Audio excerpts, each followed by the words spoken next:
ഇന്ന് നമുക്ക് നല്ലൊരു ചെന മസാല ഉണ്ടാക്കിയാലോ. അപ്പോൾ ഞാൻ ചെനയൊക്കെ രാത്രി തന്നെ വെള്ളത്തിൽ കുതിരാനായിട്ട് ഇട്ടിരുന്നു കേട്ടോ. ഇത് കാബൂളി ചെന എന്നാണ് ഇവിടെ പറയുന്നത്, നോർത്ത് ഇന്ത്യയിലൊക്കെ. അപ്പോൾ ഒരുപാട് നാളുകൾക്ക് ശേഷമാണ് ഞാൻ ഈ കാബൂളി ചെനയുടെ ഒരു റെസിപ്പി ചെയ്യാൻ പോകുന്നത്. നമ്മൾ സാധാരണ കറുത്ത കടല ഇടയ്ക്കിടയ്ക്ക് വാങ്ങിക്കാറുണ്ട്, പക്ഷേ ഇത് ഒരുപാട് നാളുകൾക്ക് ശേഷം കേട്ടോ വാങ്ങിക്കുന്നത്.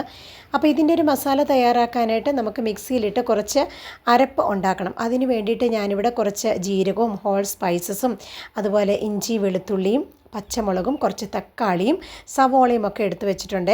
അപ്പോൾ അതൊക്കെ റെഡിയാക്കി അവിടെ എടുത്ത് വെച്ചതിന് ശേഷം ഇന്ന് ഞാൻ ചപ്പാത്തിയാണ് ചെന മസാലയ്ക്ക് കോമ്പിനേഷനായിട്ട് ഉണ്ടാക്കുന്നത്. അപ്പോൾ ആട്ടയൊക്കെ ഞാൻ നേരത്തെ തന്നെ കുഴച്ച് വെച്ചിരുന്നു. ചെന മസാലയ്ക്ക് വേണ്ടിയിട്ടുള്ള പ്യാജൊക്കെ നന്നായിട്ട് ചോപ്പ് ചെയ്ത് വെച്ചിട്ടുണ്ട് കേട്ടോ. പ്യാജ് എന്ന് പറയുന്നത് നമ്മുടെ സവോളയ്ക്കാണ്. അപ്പോൾ അത് നല്ല രീതിയിൽ ചോപ്പ് ചെയ്ത് വെച്ചിട്ടുണ്ട്. മസാലയൊക്കെ ഞാൻ അരച്ചെടുത്തുകൊണ്ട് വന്നിട്ടുണ്ട്. അപ്പോൾ ഈ ഒരു കുക്കറിനകത്താണ് ഞാൻ ഡയറക്റ്റ് ആട്ടോ മസാല ഉണ്ടാക്കുന്നത്. അപ്പോൾ എണ്ണ ഒഴിച്ചു കൊടുത്തു, അതിനകത്തോട്ട് കുറച്ച് വറ്റൽമുളക് ഇട്ട് പൊട്ടിച്ചിട്ടുണ്ട്. എന്നിട്ട് നമ്മൾ ഈ അരിഞ്ഞു വെച്ചിരിക്കുന്ന സവോള ആവശ്യത്തിന് ഉപ്പും കൂടെ ചേർത്തിട്ട് നന്നായിട്ടൊന്ന് വഴറ്റിയെടുക്കണം. മസാല ഉണ്ടാക്കുന്ന കൂട്ടത്തിൽ ആവശ്യത്തിനുള്ള മഞ്ഞൾപ്പൊടിയും മുളക് പൊടിയും മല്ലിപ്പൊടിയും കൂടി ചേർത്ത് കൊടുക്കണം കേട്ടോ. അപ്പോൾ അതെല്ലാം നന്നായിട്ട് അരച്ചെടുത്തുകൊണ്ട് വന്നിട്ടുണ്ട്. നമ്മൾ ഈ ഫ്രൈ ചെയ്യാനായിട്ട് ഇട്ട ഈ ഒരു സവാളയുടെ കൂടെ ഈ ഒരു അരപ്പും കൂടി ചേർത്തിട്ട് നന്നായിട്ടിത് ഫ്രൈ ചെയ്തെടുക്കണേ. അത്യാവശ്യം എണ്ണയൊക്കെ തെളിഞ്ഞ് വരുന്ന ആ ഒരു സമയം വരെ നമുക്കിത് നന്നായിട്ട് റോസ്റ്റ് ചെയ്തെടുക്കണം. എന്നിട്ട് നമുക്കതിനകത്തോട്ട് കഴുകി വൃത്തിയാക്കി വെച്ചിരിക്കുന്ന ഈ ഒരു കടലയും കൂടി ചേർത്ത് കൊടുക്കണം. സാധാരണ കടല വേവിച്ചിട്ടൊക്കെയാണ് ചെയ്യുന്നത്, പക്ഷേ ഇവിടെ നോർത്ത് ഇന്ത്യയിൽ ഈ ഒരു രീതിയിൽ ഡയറക്റ്റ് ആട്ടോ ചെയ്തെടുക്കുന്നത്. എന്നിട്ട് വീണ്ടും നമ്മൾ അതിനാവശ്യത്തിനുള്ള ഉപ്പ് കൊടുക്കണം.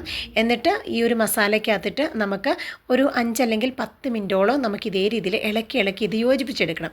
രാവിലെ എനിക്ക് അധികം സമയമില്ലാത്തതുകൊണ്ട് ഞാൻ 1-2 മിനിറ്റ് ഒന്ന് ഇളക്കി എല്ലാം നന്നായിട്ടൊന്ന് ചൂടാക്കി ആ ഒരു അരപ്പൊക്കെ ഈ ഒരു കടലയിലോട്ട് പിടിക്കുന്ന ആ ഒരു സമയത്ത് ഞാൻ ആവശ്യത്തിനുള്ള വെള്ളവും കൂടെ ചേർത്ത് കൊടുത്തിട്ടുണ്ട്. എന്നിട്ട് നമ്മളിത് അടച്ചു വെച്ചിട്ട് 5 അല്ലെങ്കിൽ 6 വിസിൽ വരെ വേവിക്കണം. ഒരുപാട് വെള്ളത്തിൻ്റെ ആവശ്യമില്ല കേട്ടോ.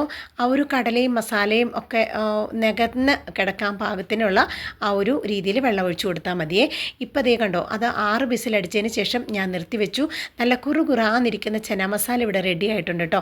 അപ്പോൾ ഇതിൻ്റെ കൂടെ കുറച്ച് മല്ലിയിലയും കൂടെ ചേർത്ത് കൊടുക്കുന്നേ. എൻ്റെ കയ്യിൽ മല്ലിയില ഇല്ലാത്തതുകൊണ്ടാണ് ഞാൻ മല്ലിയില ചേർക്കാത്തത്.